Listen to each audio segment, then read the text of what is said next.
set, where them hands, where them holes, where them throws, you know what I'm saying? Cecil. I have to do this way as a sound file and not as a video because I just did this video, and with the free app I'm using, when it records too long, the sound and the movement goes off, so the dubbing was off just like an old kung fu movie. I thought that was kind of funny, actually.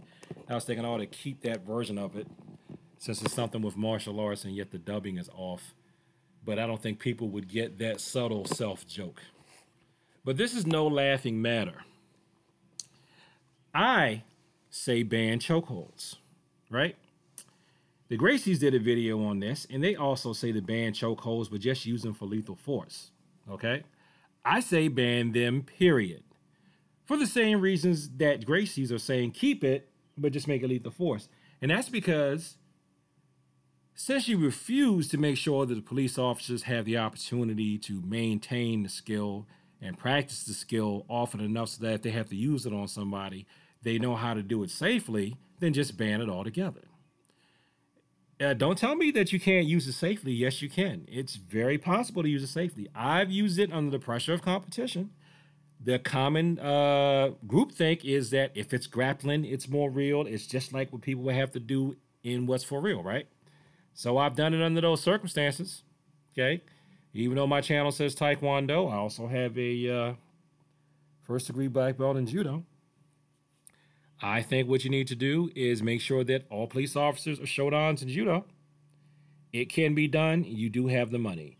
If you have the money to buy your to buy your precinct a tank, you have the money to hire a full-time 40-hour-a-work week martial arts instructor who comes in there and teaches police officers how to use techniques effectively. Now, I do not think that this person should have to have a background in law enforcement. It should not even be preferred.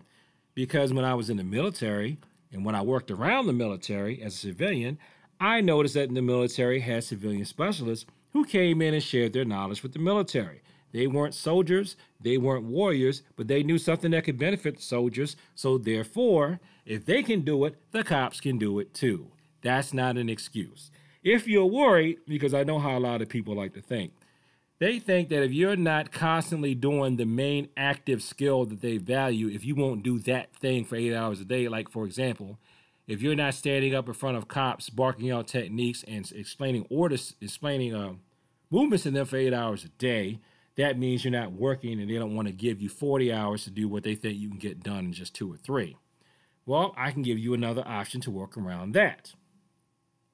It's like I work for park and planning part-time. You could have a full-time martial arts instructor slot where you pay that martial arts instructor, pay them like the rates I get in IT. So let's go look at some IT rates and pay them like you pay senior level IT people. Okay. So for 8 hours a day, they could be attached under the county government budget that way. And part of what they do is interface with the police force. So if you really want to get the most bang out of your buck for that position, you can allocate that they have 2 or 3 hours a day to train the police. And then they can come back to their community center that they're attached to, have a couple of hours a day where they train, I don't know, kids after school, where they give self-defense classes to women, or they train poor at-risk youth. How about for free or for small fee? They could do that. You could have them training that. And they could also be responsible, since they have 40 hours a week, they can be responsible for having part of that time that they use to learn some things themselves or where they practice. How about this? How about, because now I have to fit whatever I'm doing in before I go to my 40-hour work week job. I'm working at home due to COVID-19. But the martial arts instructor could be going to the community center's gym and working out every day, doing something. They don't have to do cardio every day. If they want to, that's fine. They could say, oh, they got to work out for 2-3 hours a day at the gym.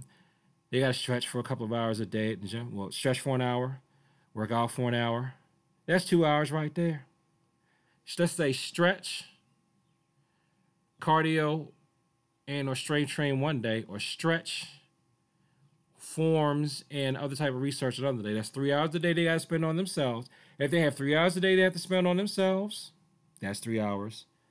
Another 3 hours where they have to deal with the kids or people or interacting with the community, that's 6 hours. And then a couple hours a day where they have to train the police officers, that's 8 hours.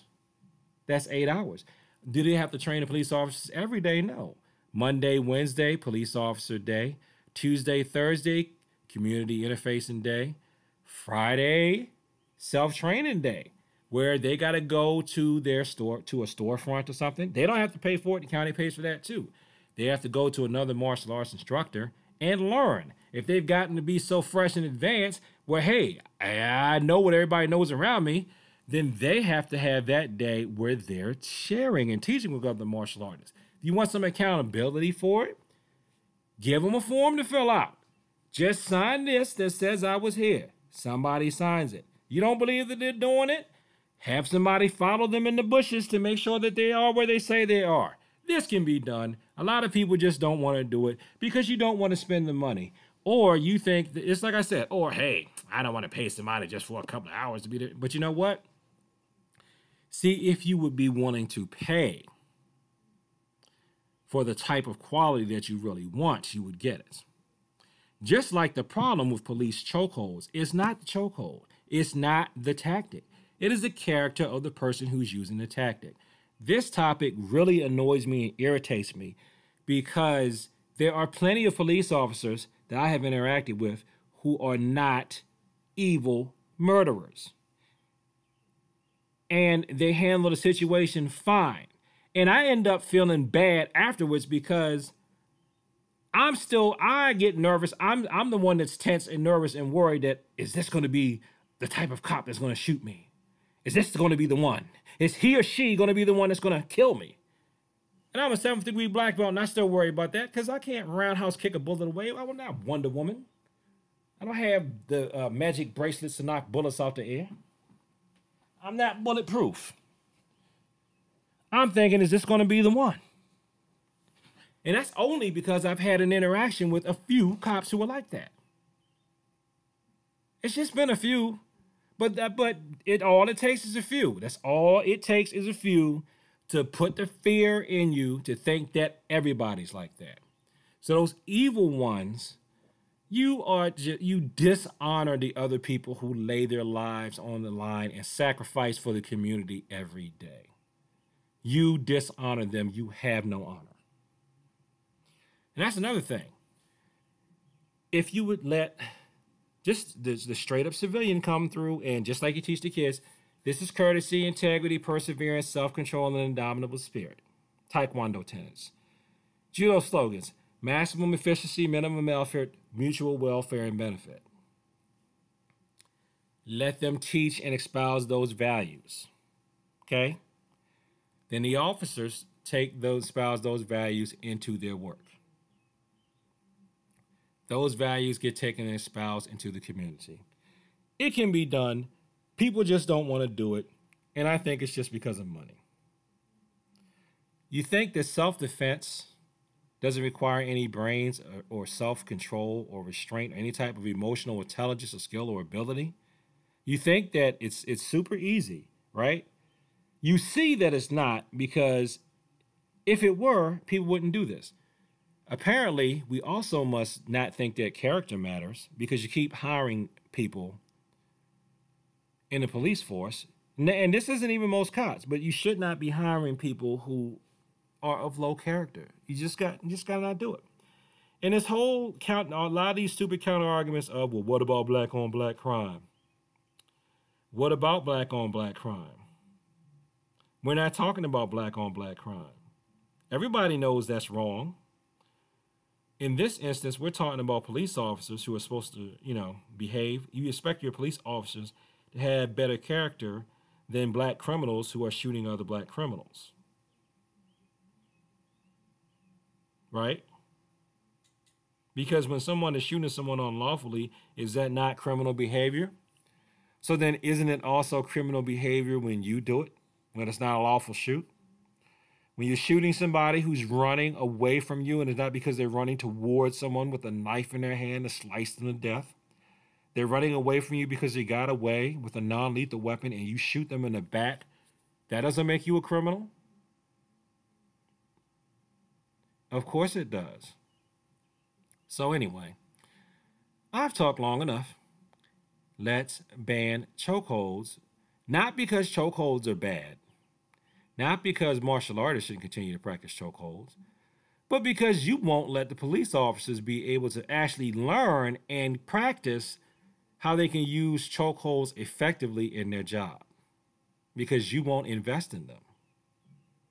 Who is the you? Whoever is responsible for controlling the resources that the police officers get. Whoever is responsible for making sure that bad apples don't make it into the bushel of the police department. You are the ones who need to stop. Hire somebody like me, preferably hire me, pay me what I make in IT to do what I just said. I think it'll work. And I think you'd be surprised at just how many people you would get who would help you. A lot of people have been talking about this stuff and wanted to do something like this forever. How about letting us do it so that we can all be safe? So that when I get pulled over, if I know that me or someone like me has trained this officer, I'm not worried.